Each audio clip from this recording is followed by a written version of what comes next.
When Melissa looks at her son, she sees his father's eyes. They are the very same eyes that once looked at her with a love so profound it felt like the center of the universe, and then, with a confusion and raw hurt that shattered her world.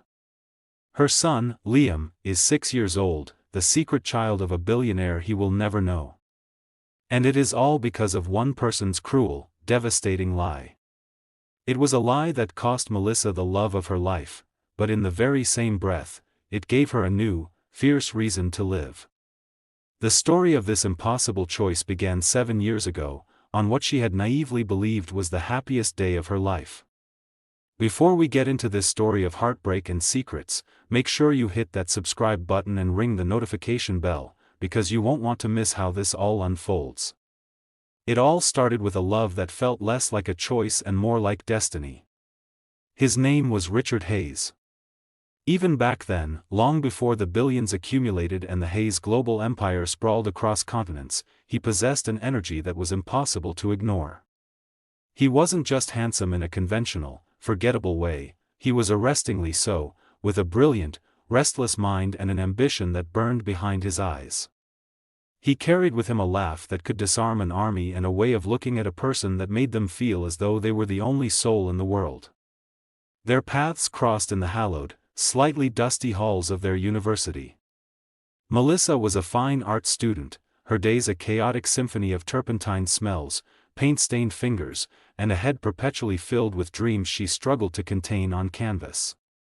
Richard was a business prodigy, a young man who looked at the world not for what it was, but for what it could be, seeing systems and opportunities where others saw only static. He was the immovable object, she was the unstoppable force. Their collision was inevitable. Their first real conversation happened in a crowded campus coffee shop, where Melissa was sketching the hurried movements of students and Richard was poring over complex financial projections. He'd looked up, his focus broken by the scratch of her charcoal pencil, and a small, intrigued smile touched his lips. He asked what she was drawing, and she, in turn, asked what all the numbers meant. That simple exchange spiraled into a 3-hour conversation that felt like 3 minutes. They talked about everything and nothing, the pressure to succeed, the fear of mediocrity, the shared yearning to create something that would outlast them. Their love story was a whirlwind romance in its purest form. Their world shrank to encompass only each other, filled with late-night talks that bled into dawn, fueled by shared pizzas eaten on the floor of Melissa's tiny, paint-splattered apartment. In the quiet darkness of her small bedroom, they whispered their most vulnerable dreams into existence. He would speak of building an empire, not from a place of greed, but from a profound desire to innovate, to construct something meaningful and permanent. He saw business as a form of creation, a way to shape the future. Melissa, in turn, would describe the stories she longed to paint on canvas, the complex, messy feelings that words were too clumsy to hold. They were two halves of a perfectly balanced whole. He provided the anchor for her artistic soul, giving her a sense of stability she'd never known. She brought a whirlwind of color, chaos, and passion into his meticulously structured world, reminding him that there was beauty in imperfection. Within 2 years, they were utterly inseparable.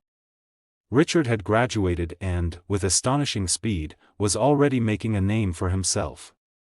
His first tech startup, a venture he'd conceived in his dorm room, was gaining serious traction, lauded for its disruptive potential. Melissa, meanwhile, was preparing for her final and most important gallery show, the culmination of her years of study. The night of her opening was electric. The small gallery was packed, buzzing with conversation and the clinking of glasses. Melissa felt a nervous thrill as she watched people study her work, her life's passion laid bare for judgment.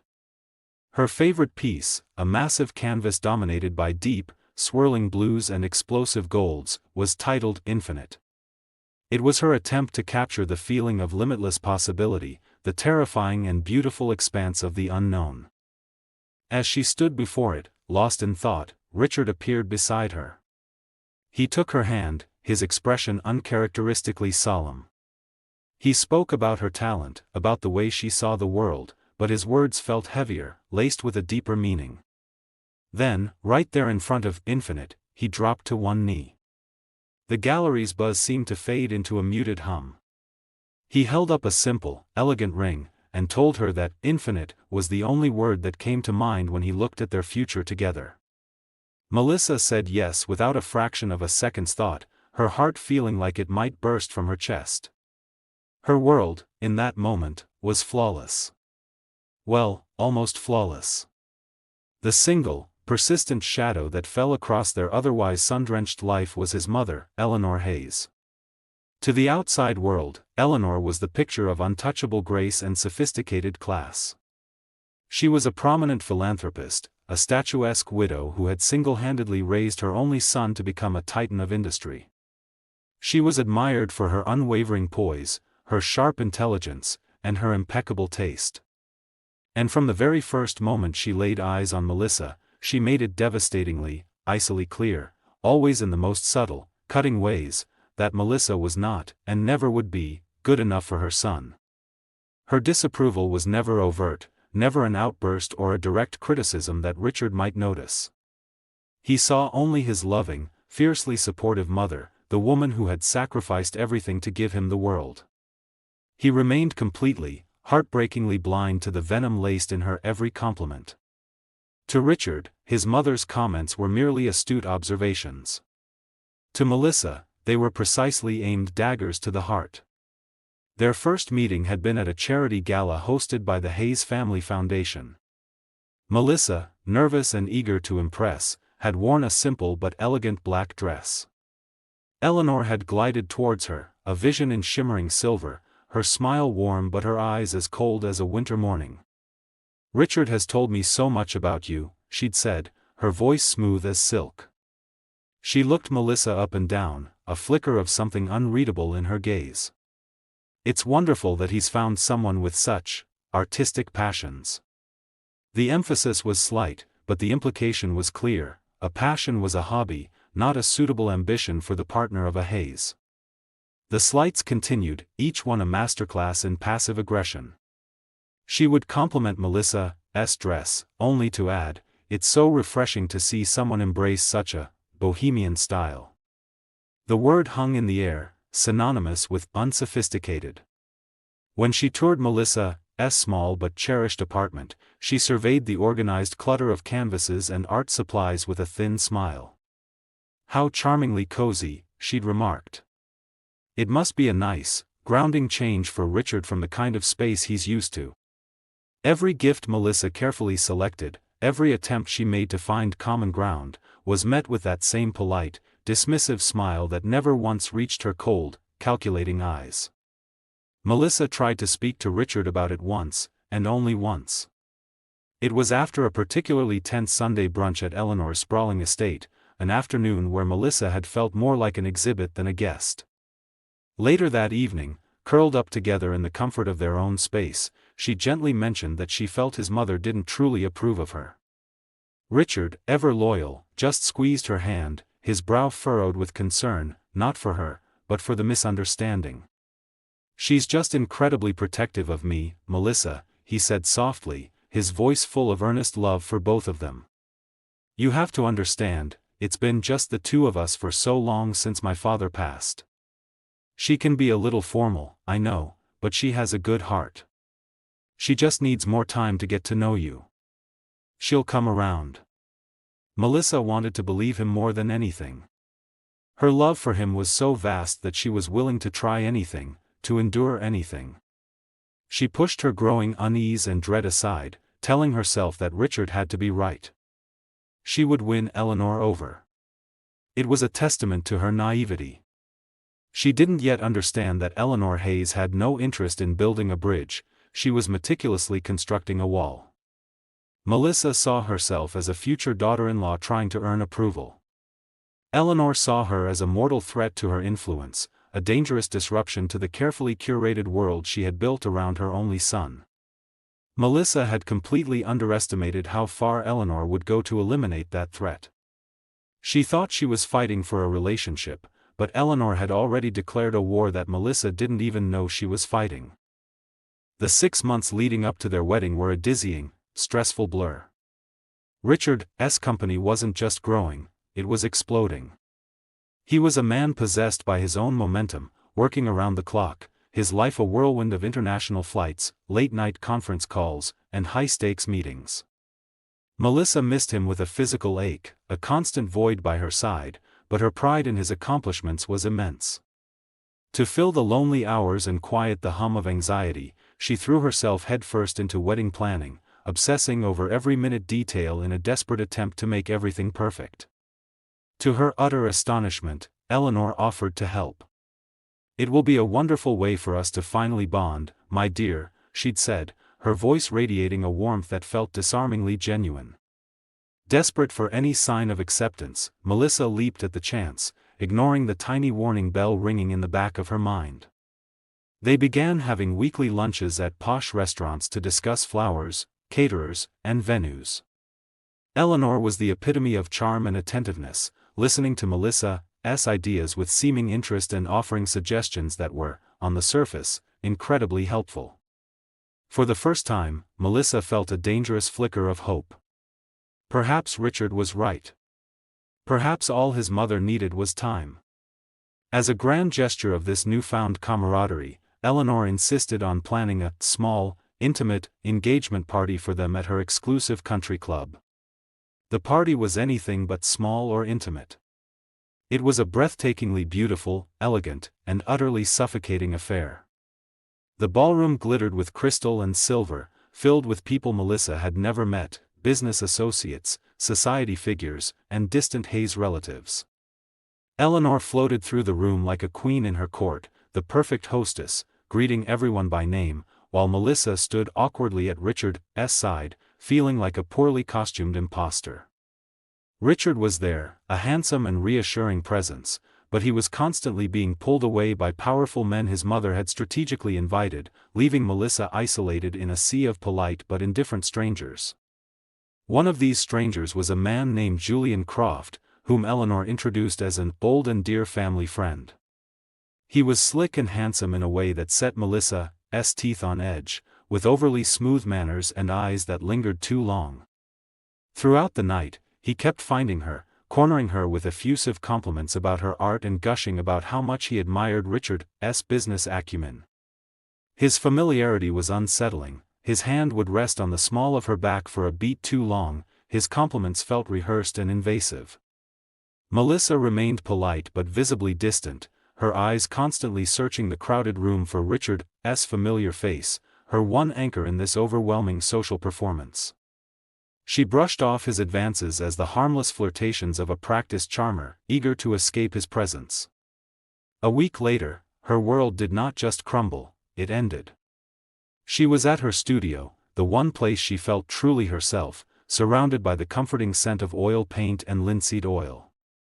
She was working on a new piece, lost in the flow of creation, when the door creaked open. It was Richard. He wasn't supposed to be there until later, and a joyful smile instantly spread across her face, ready to launch herself into his arms. But the smile vanished the moment she saw his expression. His face was a mask of cold, unfamiliar stone. His eyes, the eyes that had always held such warmth and love for her, were chips of ice. In his hand, he clutched a large manila envelope as if it were a weapon. "Richard? What's wrong?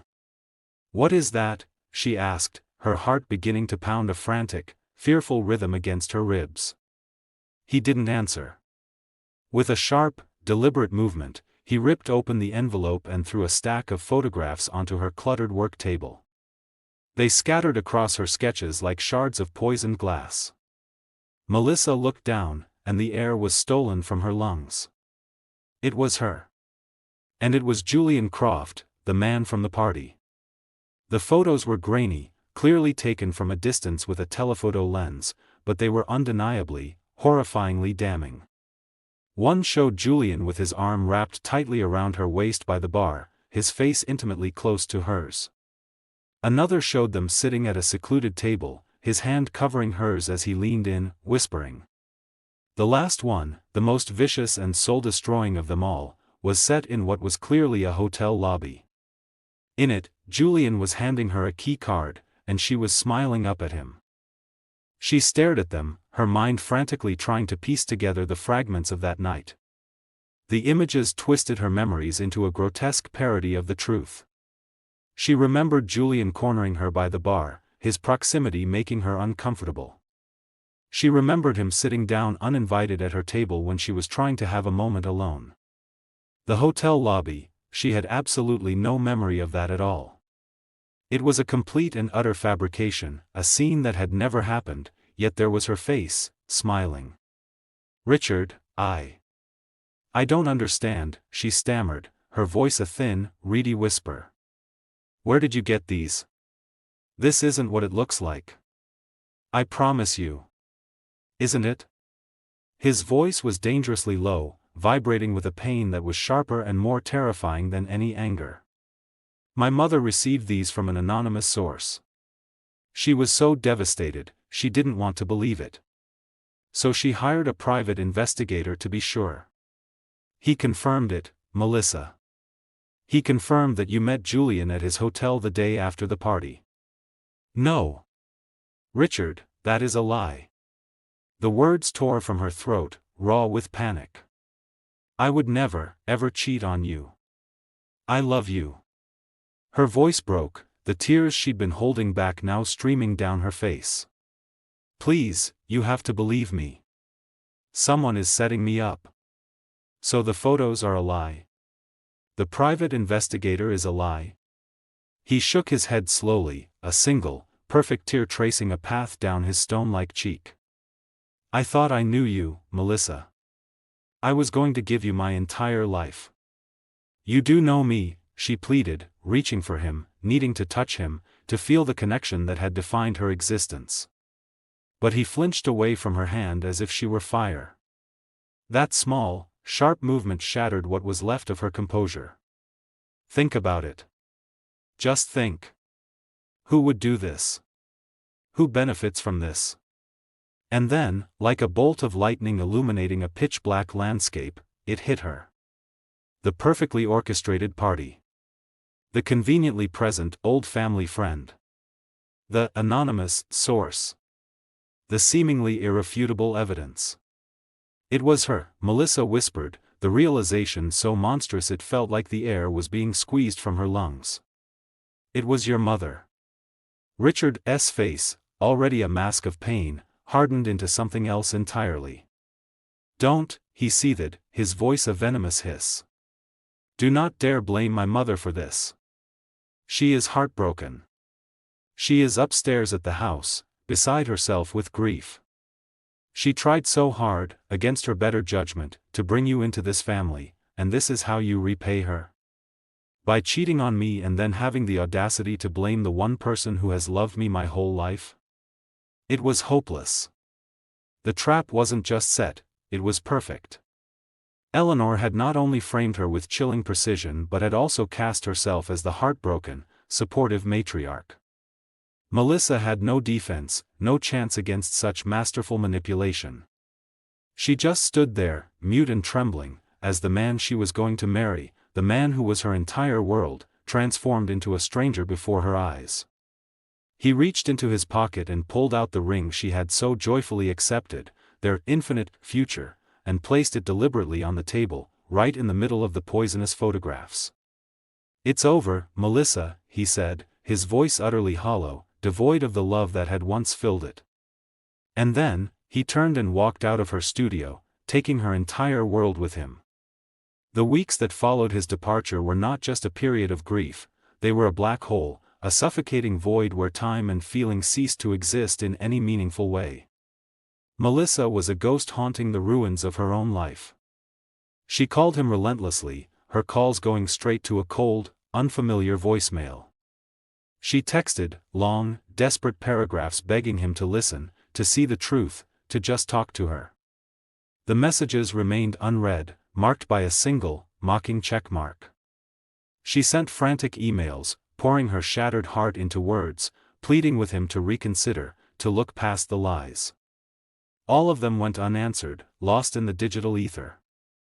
In a humiliating act of desperation, she tried to go to his office, the gleaming glass tower that was a monument to his success. The security guard in the lobby, a man who had once greeted her with a warm smile, now looked at her with pity and firmness. He had her picture and strict instructions. She was not allowed inside. Her final, most degrading attempt was a pilgrimage to Eleanor's estate. It was a fool's errand, but she had to try. Eleanor herself met her at the massive, ornate front door, her face a perfect, porcelain mask of pity. "My dear Melissa," she said, her voice dripping with a fake sympathy that was more insulting than any overt hatred. "I am so dreadfully sorry for what you've done. Richard is simply devastated. We all are." Through the carefully constructed facade of sorrow, Melissa saw it, a triumphant, undeniable glint in Eleanor's cold eyes. She had won. The war was over, and Melissa was the sole casualty. Then, about 6 weeks into this waking nightmare, just as she began to think the pain couldn't possibly get any deeper, the world tilted on its axis once more. She had been feeling profoundly sick and utterly exhausted, a bone-deep weariness she had been blaming on the crushing stress and unending grief. But when the nausea persisted, a terrifying, improbable little thought began to take root in the back of her mind. With hands that trembled so violently she could barely open the box, she performed the test. 15 minutes later, she was sitting on the cold tiles of her bathroom floor, staring at 2 stark pink lines that seemed to scream at her from the plastic stick. Pregnant. She was pregnant with Richard's child. A tidal wave of pure terror washed over her, so potent it made her gasp for air. She was utterly alone, her heart shattered into a million pieces, and now she was on the precipice of becoming a single mother. But as the initial shock subsided, something else stirred beneath the fear, a fierce, primal, protective love for the tiny, nascent life growing inside her. This was a piece of Richard. This was a living, breathing symbol of the profound love they had lost, a love she now realized had been real, no matter how terribly it had ended. Her first, instinctive thought was to tell him. This had to change everything, didn't it? A child was not a lie. A child was an undeniable truth. This could be the one thing powerful enough to break through Eleanor's web of deceit. Knowing she was blocked, she used a friend's phone, her heart hammering against her ribs as the line rang. He answered on the 3rd ring, his voice clipped and impatient. "Richard, it's me," she said, her own voice shaking uncontrollably. "Please, just for a second, don't hang up. I'm pregnant, Richard. It's yours. We're going to have a baby." The silence on the other end of the line was not empty, it was a dense, heavy thing, filled with scorn and disbelief. When he finally spoke, his voice was colder than she had ever heard it, a weapon designed to inflict maximum damage. "Is this your next move, Melissa? When the fake affair didn't work, you move on to this? To try and trap me with a child? How do I even know it's mine? Was Julian Croft not available to father it?" The cruelty of his words, the casual way he deployed the lie against her one last time, knocked the wind out of her. It was a mortal blow. He truly, deeply believed it. Eleanor's poison had seeped so deep into his soul that he now saw Melissa not as the woman he loved, but as a manipulative, monstrous stranger. "Don't contact me again," he said, his voice flat and final. "My lawyers will be in touch." The line went dead, leaving an echoing silence that was the sound of her last hope dying. In that precise moment, something inside Melissa broke. But as it broke, something else was forged in the fire of that ultimate rejection. Her all-consuming grief transmuted into a quiet, steely resolve. Fine. If he wouldn't believe her, if he would cast away his own child so easily, then she would do it alone. This child, their son, would be her secret. He would not be raised in the shadow of a father who thought so little of his mother, nor would he ever become a pawn in Eleanor Hayes's sadistic games. He would be hers, and hers alone. She named him Liam. He was born 9 months later with a shock of impossibly dark hair and eyes that were the exact, startling replica of his father's. Looking at his tiny, perfect face was a constant, painful reminder of the man she had lost, but it was also her greatest, most profound source of strength. The next 7 years were a testament to that strength, a long and arduous struggle. To make ends meet, she sold the paintings that had once been her entire identity. She moved out of the apartment that held too many ghosts and found a small, cramped flat in a working-class neighborhood, nestled above a bakery that always smelled of warm bread. She took on a series of odd jobs: waitressing, graphic design for local businesses, anything that would pay the bills. Their life contained no trust funds, no Hayes luxuries. It was built on a foundation of love, resilience, and hard, unrelenting work. There were countless nights she cried herself to sleep from sheer exhaustion, her body aching and her spirit weary. But every single morning, Liam's bright, innocent smile and an enthusiastic, "Good morning, Mommy," made it all worth it. He was her entire world, a happy, curious, and brilliant little boy who knew nothing of his billionaire father or the gilded cage he had escaped. Meanwhile, Richard Hayes became more than just a success, he became a household name. His company, rebranded as Hayes Global, grew into a corporate behemoth, its influence touching every corner of the globe. Melissa would see his face staring out at her from magazine covers in the grocery store checkout line. He looked older, his features sharpened by success and hardened by something else. The joyful spark she remembered in his eyes was gone, replaced by a guarded, weary emptiness. The gossip columns and business journals painted a consistent picture: he was a brilliant but cold and isolated recluse who never dated, a man who had poured all of his passion into his work, leaving none for himself. He had built the empire he had always dreamed of, but he had no one to share it with, a king in a vast, empty castle. Every time she saw his image, a familiar ache bloomed in her chest. He was living in a palace built on lies, while she and Liam were tucked away in their little apartment, and yet, she knew with an unshakable certainty that she was the richer one. She had their son. And she held on to her one precious, painful secret as the years, slow and relentless, rolled by. It was a crisp, perfect Saturday in October, the kind of autumn day that feels like a gift. The local park was alive with the vibrant chaos of the annual Community Fall Festival. Banners fluttered in the breeze, the air was thick with the sweet smell of cotton candy and popcorn, and the sound of children's laughter was everywhere. Liam, now 6 years old, was practically vibrating with excitement, his small hand gripping hers as he dragged her towards the makeshift field where a kid's soccer game was about to begin. "Mommy, can I play? Please, can I?" he begged, his eyes wide and impossibly hopeful. They were Richard's eyes. The resemblance was no longer a subtle echo, it was a stark, shouting fact that sometimes caused a physical jolt in Melissa's heart. "Of course, sweetie," she said, forcing a bright smile as she ruffled his dark, unruly hair. She watched him race off to join the other kids, a small figure in a bright red shirt, his face alight with pure joy. Her heart swelled with a love so fierce it almost hurt.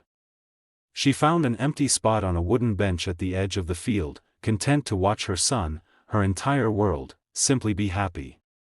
As the game kicked off, a chaotic scramble of tiny legs and oversized jerseys, a sleek black town car pulled up along the curb. It was the kind of vehicle so luxurious and out of place in this humble setting that it drew a few curious glances. A man in a dark, impeccably tailored suit emerged from the back seat. He looked tired, his shoulders tense as he immediately put a phone to his ear, his back mostly turned to the field as he paced, already embroiled in some distant, high-stakes conversation.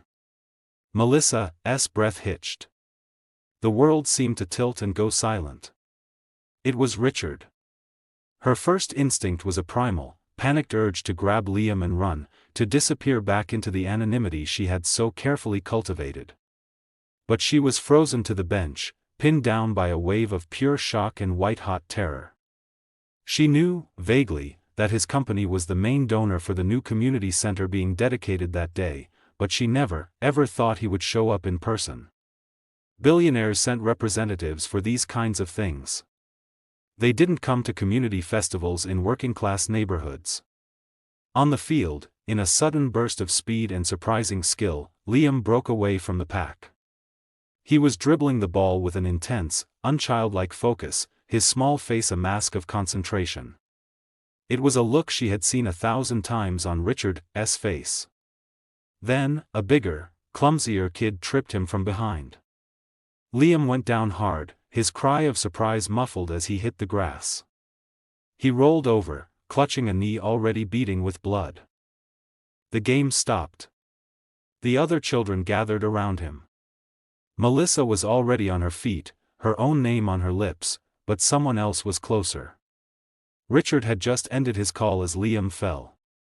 He turned, his gaze idly scanning the park, a bored, detached expression on his face. And then his eyes stopped. They stopped on the small boy in the red shirt, his face scrunched up as he tried valiantly not to cry. Melissa watched, her heart hammering, as Richard's entire posture changed. The tension fell away, replaced by an instinctual flicker of concern. He started walking towards Liam, slowly at first, then with a more determined stride, as if he were being pulled by an invisible, unbreakable string. He knelt down beside her son, his expensive suit sinking into the damp, muddy earth without a moment's hesitation. "Hey, buddy. That was a nasty fall. Are you okay?" Richard's voice was gentle, a tone so soft and kind that Melissa hadn't heard it in 7 long years. Liam just sniffled, pointing a trembling finger at his leg. "It's okay. It just stings a lot."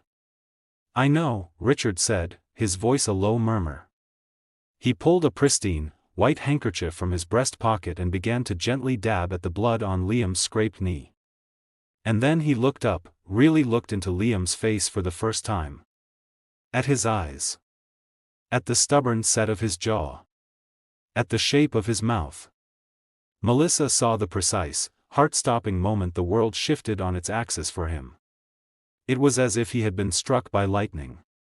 Utter confusion, followed by a dawning, impossible disbelief, washed over his features.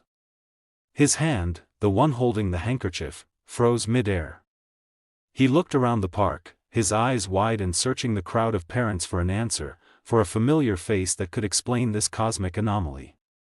And then his gaze found her. Their eyes locked across the expanse of the field. 7 years. 1,000,000 unshed tears.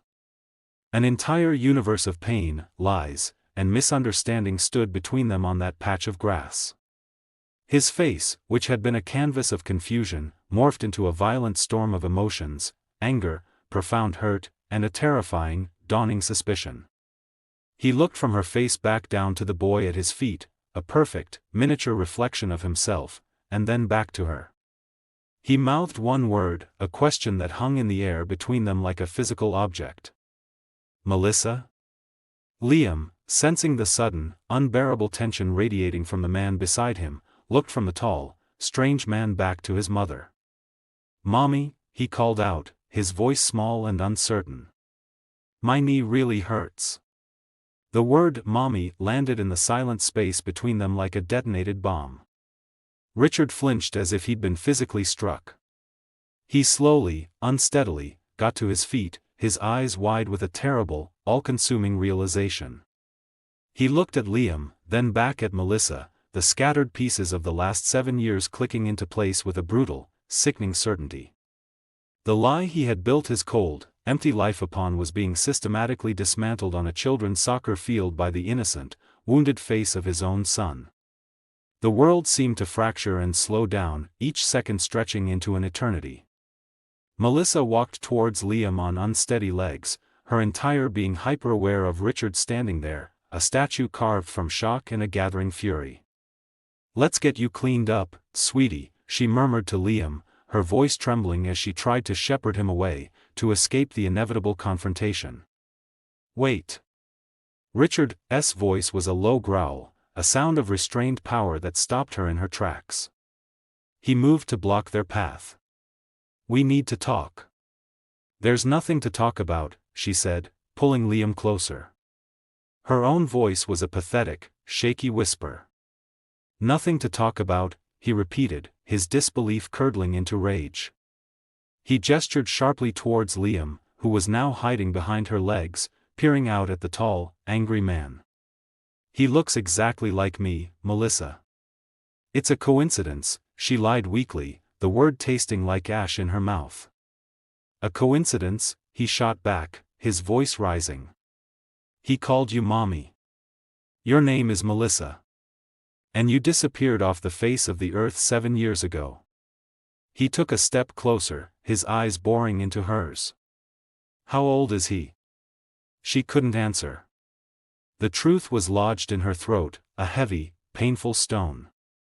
"How old is he?" he demanded, each word a separate blow, his voice finally cracking under the immense weight of his dawning horror. Melissa closed her eyes, a silent surrender. "He's 6, she whispered to the ground. The sound that escaped Richard's lips was not a word, but a raw, guttural noise of pure anguish. The reality of her words was ripping him apart in real time. 6, he repeated, his voice hollow with the ghost of years lost. You had my son, and you never told me. You told me he wasn't yours," she finally snapped, her own pain and fury surging to the surface. "You accused me of trying to trap you. You hung up on me. I did what I had to do to protect him from you, from your cruelty." The raw truth of her words struck him with the force of a physical blow. A flicker of memory, of his own cold, damning denial on the phone, crossed his face. The righteous anger in his eyes faltered, momentarily replaced by a deep, unsettling shame. In the distance, a polite chime sounded over a loudspeaker. The community center ceremony was about to begin. The call of his public life intruded on the wreckage of his private one. "This is not over," he said, his voice raw and shaking. He gave Liam one last, shattered look. "I will find you." That night, as Melissa was trying to force a sense of normalcy, reading Liam a bedtime story with a voice that kept breaking, there was a knock on her apartment door. A firm, insistent knock that she knew could only be him. When she opened it, Richard stood there, stripped of his suit jacket, his tie loosened, his face a wreck of exhaustion and turmoil. The confrontation that followed was explosive, a primal scream of 7 years of repressed pain pouring out of both of them. He raged about the years he had lost, the milestones he had missed, the son he never knew. She threw his own cruel words and baseless accusations right back at him, her voice hoarse with tears and anger. "It wasn't a lie," he yelled, pacing the small, worn rug in her living room. "I had proof. I saw the pictures with my own eyes." "The pictures were the lie," she screamed back, finally giving voice to the injustice that had festered inside her for years. "A lie your mother carefully crafted and fed to you because she couldn't stand the thought of you loving anyone but her." For the first time since that day in the studio, a genuine shadow of doubt crossed his face. His rage was so intertwined with his mother's victimhood that he had never considered them separately. "My mother wouldn't, she wouldn't do that," he stammered, the words sounding weak even to his own ears. "Wouldn't she?" Melissa challenged, her voice dropping to a dangerously quiet level. "The woman who systematically undermined me at every turn? The woman who made me feel worthless with every backhanded compliment? You were so blinded by your love for her, so trapped in the story she told you about her sacrifice, that you couldn't see the truth when it was right in front of your face." The fight seemed to drain out of him all at once. He sank onto her worn-out sofa, a piece of furniture that probably cost less than his shoes, and buried his head in his hands. The billionaire titan, the master of the universe, was gone. In his place was just a man, lost and drowning in a sea of catastrophic regret. 2 days later, he appeared at her door again. He looked like he hadn't slept or eaten. His face was pale, his eyes red-rimmed. Without a word, he held out his phone. On the screen was an email chain dated 7 years ago, a thread between his mother's personal account and a private investigation firm. He had spent the last 48 hours tearing his own life apart, hiring his own investigators to investigate the first one. It was all there in cold, black and white text, Eleanor's cold, calculated instructions to the PI to create a narrative. Invoices for doctored photographs. Payments for falsified hotel records. A final bonus, transferred the day after Richard had ended the engagement, for a job well done. Melissa read through the damning evidence, and a strange, hollow emptiness washed over her. The truth was finally out, but it was a cold comfort. It couldn't turn back time or give them back the 7 years that had been stolen. "I went to see her," Richard said, his voice hoarse and broken. "I confronted her. I showed her the emails." He took a shaky breath, staring at the wall, reliving the moment. At first, she denied it. Then, when she couldn't, she tried to justify it. She said she was protecting me, protecting the Hayes legacy from a gold-digging artist who wasn't worthy. He swallowed hard. "I told her she didn't have a family anymore. That she would never, ever meet her grandson. The son she made me abandon." The finality in his voice was chilling. The lie had not just cost Melissa her happiness, it had now cost Eleanor everything she claimed to hold dear. They sat in the quiet of Melissa's apartment, the anger finally gone, replaced by a vast, shared sorrow that was too deep for words. "I need to meet him, Melissa," he finally said, his voice soft and pleading as he turned to her. "Properly. Not as a stranger in the park, but as his father. If you'll let me. Please." Her heart ached for him, for Liam, for the life they all should have had. She looked at this broken man and, for the first time in years, saw a glimpse of the boy she had once fallen so deeply in love with. For Liam's sake, she knew she had to let him in. The introduction was slow and achingly tentative. Richard started coming for dinner once a week. In Melissa's small apartment, he wasn't a billionaire. He was just Richard, a quiet, nervous man who seemed terrified of doing or saying the wrong thing. He was clumsy and awkward, trying to get to know a little boy who looked just like him but was a complete stranger. One evening, as they were on the floor building an elaborate Lego castle, Liam looked up from his work, his expression serious and curious. "Are you my dad?" Richard froze, his hands hovering over the Legos. He looked at Melissa, his eyes wide with a mixture of hope and fear. She gave him a small, almost imperceptible nod, her throat tight with emotion. "Yes, Liam," Richard said, his voice thick with unshed tears. "I am." It has been 6 months since that fateful day in the park. Richard has become a constant, steady presence in Liam's life, and by extension, in Melissa's. The healing is a slow, delicate process.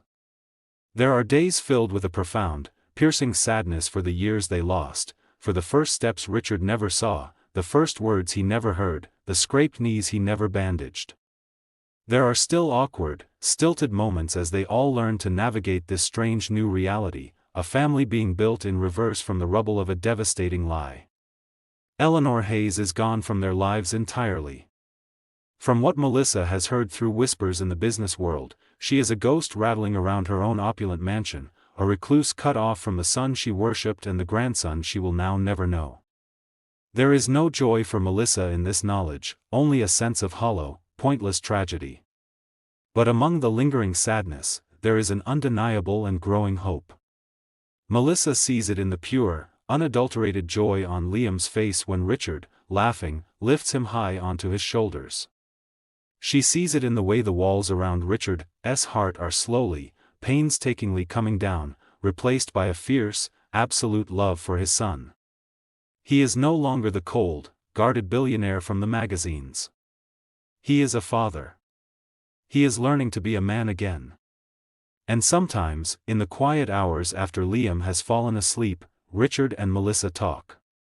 They talk about the past, not with the fire of anger anymore, but with a shared, quiet grief for the two young people they once were.